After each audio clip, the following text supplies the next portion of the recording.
مرکزی انجمن تاجران کی طرف سے ڈی ایس پی صدر خالد جویہ کے خلاف ہنگامی پریس کانفرنس، 48 گھنٹوں کا الٹیمیٹم دے دیا۔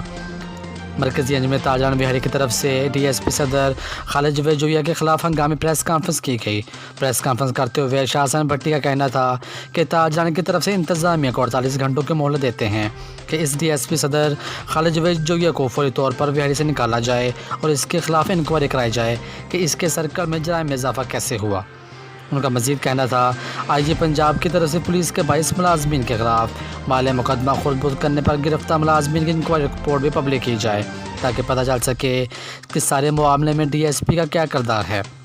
ان کا مزید کہنا تھا آئی جی پنجاب نے اگر 48 گھنٹوں میں ڈی ایس پی صدر کے خلاف انکوائری اور اس کا تبادلہ نہ کیا تو احتجاجی کیمپ لگایا جائے گا۔ اگر پھر بھی مطالبہ نہ مانے گئے تو احتجاج کا دائرہ کار پنجاب تک پھیلا دیا جائے گا۔